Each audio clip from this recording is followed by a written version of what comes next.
Et nous allons maintenant inaugurer une nouvelle rubrique le jeudi sur Studio Kelita. Nous allons donner un peu la parole et mettre en avant les guides touristiques qui passent une période un peu, on va dire, compliquée. Et puis surtout, on va vous donner des idées pour faire des excursions, soit en fin de semaine, soit pendant Shabbat, soit dans les jours à venir.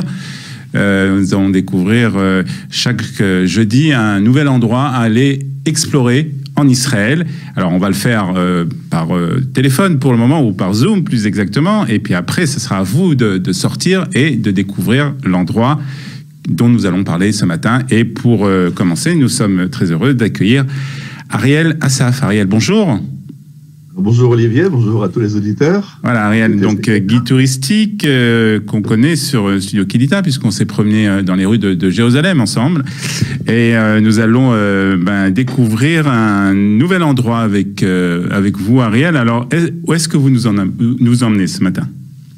Alors pour cette première émission, j'ai voulu choisir un site que j'affectionne particulièrement. Et c'est le site du parc national qui se trouve autour du tombeau du prophète Samuel, Kever Shmuel Hanavi. La raison de ce choix, c'est que cet endroit qui est très accessible, il est près de Jérusalem, juste à la sortie de Jérusalem, il est magnifique et il est très riche dans tout ce qu'on peut y découvrir. Oui, c'est vraiment, pour le situer, hein, Ariel, c'est à la sortie, c'est après le quartier de Ramoth. Juste après Ramoth, et on a effectivement des bus, même le 136, il y a un bus direct qui vous emmène de Ramoth jusqu'à Shmuel Hanavi. Donc, c'est très accessible en voiture, en bus urbain ou en taxi. Aucun problème d'y arriver. Donc, pour y arriver, c'est très simple. Alors, qu'est-ce qu'on peut découvrir? Alors, bien entendu, il y a le tombeau de Shmuel Hanavi. Oui, mais je voudrais justement commencer pas par le tombeau, mais d'abord par le site lui-même. Le site a une histoire incroyable, ce qu'on dit en hébreu Miatanach Bada Palmar, depuis la Bible et jusqu'à l'époque moderne, depuis le Tanakh jusqu'au Palmar, ça rime ensemble, puisque de ce site-là, on a une vue sur le village de Giv'on, où a été un des premiers combats de Yoshua, quand on est rentré en Israël. Plus tard, on verra là-bas la bataille entre l'armée de David et l'armée de Ishboshet, quand il y a eu malheureusement une guerre intestine juive. On retrouvera dans ce site Yehuda Maccabi qui harangue ses soldats avant le troisième combat, le grand combat d'Emmaüs contre trois généraux syriens, Gorgias, Nicanor et Lysias. On retrouvera les croisés qui vont arriver là-bas et voir Jérusalem pour la première fois après 3 ans de périple complexe et beaucoup de massacres en route, malheureusement beaucoup de massacres de communautés juives. On retrouvera les traces des balles des Anglais qui attaquent les Turcs sur ce site. Et il y aura là-bas un fiasco d'une attaque du Palmar. Alors en fait, c'est un endroit stratégique, c'est ce que vous voulez nous dire en fait, Ariel? C'est un endroit stratégique qui domine les environs de Jérusalem, qui domine la route de Jérusalem. Et j'arrive au deuxième sujet qui est la vue. Il y a une vue époustouflante, 360 degrés. Vous voyez Jérusalem, vous voyez le mont des Oliviers, vous voyez les montagnes de Hebron au sud, vous voyez les montagnes de Samarie au nord, vous voyez les montagnes du corridor de Jérusalem vers l'ouest. Enfin, une vue absolument époustouflante. Très bien. Alors ça, c'est pour le site, hein, en général. Oui.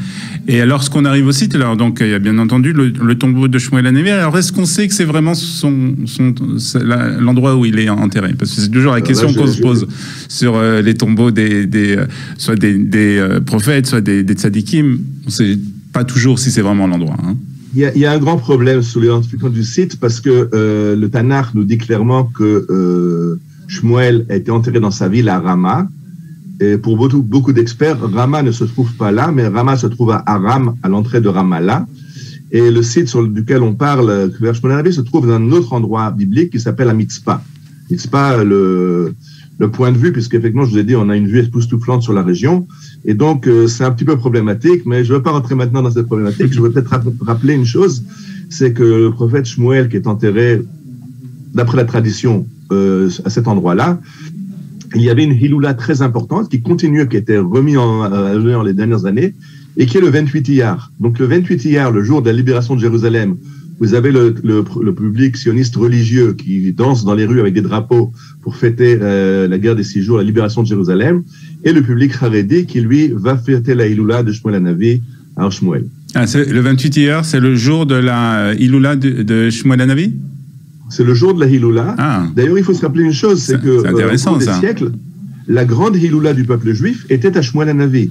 C'est uniquement à l'époque où les Juifs n'ont plus pu, pour différentes raisons, qu'on a transféré la Hiloula à Méron. Méron, c'est déjà beaucoup plus loin en haut de Galilée, chez Rabbi Shimon Bar Yochai, mais on a des témoignages de voyageurs au cours des siècles qui nous parlent de la Hiloula et de la Halakha. C'est à cet endroit-là qu'à Shmuel Hanavi qu'on coupait les cheveux aux enfants de 3 ans. Et c'est uniquement plus tard que ça se déplace sur Méron. Aujourd'hui, on continue, certaines familles, en tout cas, continuent d'aller sur cet endroit pour faire la coupe des cheveux à l'âge de 3 ans. Donc ça, c'est ce qu'on peut voir. C'est un lieu aussi, on va dire, qui est saint pour les musulmans? C'est un lieu sur lequel il y a une église que les croisés ont construit sur le tombeau du prophète Samuel. Et de façon générale, quand il y a un lieu qui a été consacré par les Juifs et après transformé en église, il va être après transformé en mosquée par les musulmans. Donc, ils n'ont pas d'histoire spéciale à cet endroit-là, mais ils en ont fait une mosquée, effectivement.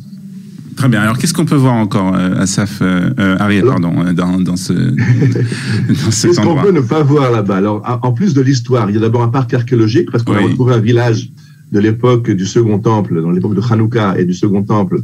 Donc, on peut visiter les fouilles archéologiques. On a des pressoirs à huile, on a des fours à poterie, etc. On peut aller... Il y a un parc national avec...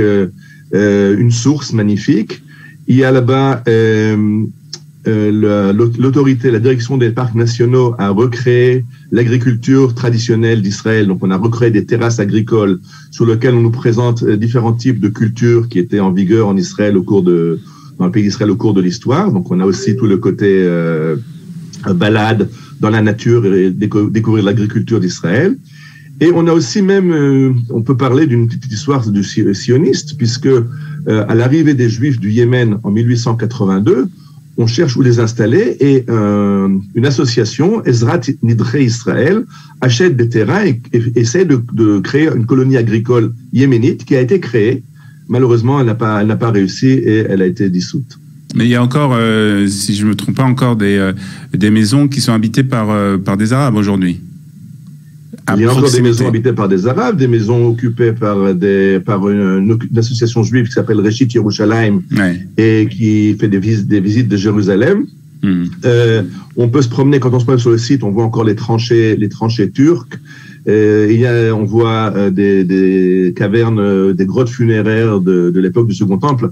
En tout cas, je veux dire, le site est très riche, que ce soit de la nature, des paysages, il y a beaucoup de choses à faire. Il y a beaucoup de choses à faire. Si c'est aujourd'hui, peut-être actuellement, c'est un peu plus difficile peut-être de faire un pique-nique en raison du temps, mais c'est un endroit où, oui, on peut faire un pique-nique avec la famille.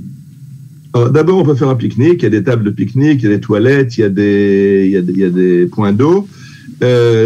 L'entrée est gratuite, ça faut le dire, c'est important. L'entrée est entièrement gratuite.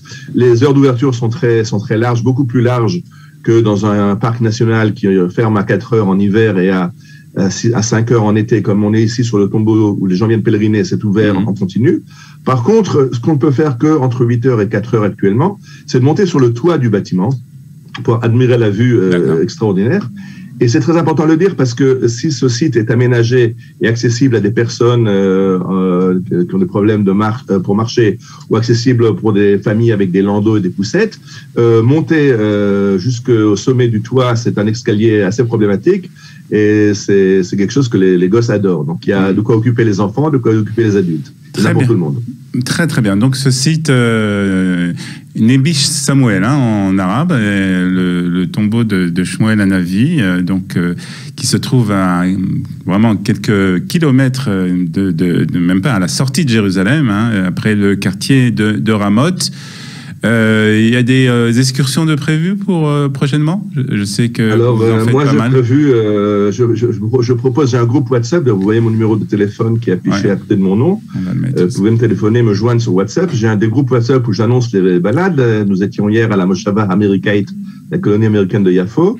La semaine prochaine, nous serons au Mont-Sion, au Martev de la Shoah et à la tombe de Schindler. Et dans 2 semaines, Bezrat Hashem, nous serons de nouveau à Tel Aviv, au quartier florentin. Très bien. Et au musée du Lehi. Très bien. Donc, mais si tu me permets, Olivier, juste avant de finir, je dois quand même vous montrer un petit film des parcs nationaux sur Shmuel Hanavi. Ok. Avec ta permission, je lance ce petit film. Voilà, alors vous voyez la vue, vous voyez le site et tout ce qu'on voit autour. Donc on voit la région de Giv'on, Hadasha. Bien sûr, on vient aussi pour prier à ce site. Vous pouvez voir que la vue est absolument extraordinaire, 360 degrés autour de vous. Alors ça, c'est du toit, hein, ça c'est le fameux toit. Ça c'est du fameux toit. C'est du toit. D'accord. Exactement, c'est sur le toit du bâtiment. Donc on peut monter sur le toit. Et ce que je veux dire, n'oubliez pas d'amener des jumelles, mais surtout votre appareil photo. Ça, pour les amateurs de la photographie, c'est un endroit incroyable. Ouais. Et une dernière chose, pour les habitants de Jérusalem surtout, s'il neige cette année, si on a la chance d'avoir de la neige à Jérusalem, je vous rappelle que ce site est 100 mètres plus haut que le reste de la ville. Donc c'est là qu'il y a le plus de neige et qu'elle tient elle tient le plus longtemps. Ouais. Donc venez prendre vos photos sous la neige à ce moment-là. Très bien. Merci beaucoup en tout cas pour cette idée d'excursion. Et puis on va te souhaiter une bonne journée et à très bientôt pour d'autres idées d'excursion sur Studio Qualita. Merci d'avoir été ce matin avec nous. À tous. Voilà, 8h27, une page de publicité, la revue de la presse de Daniel Haïk, et puis ensuite, nous partirons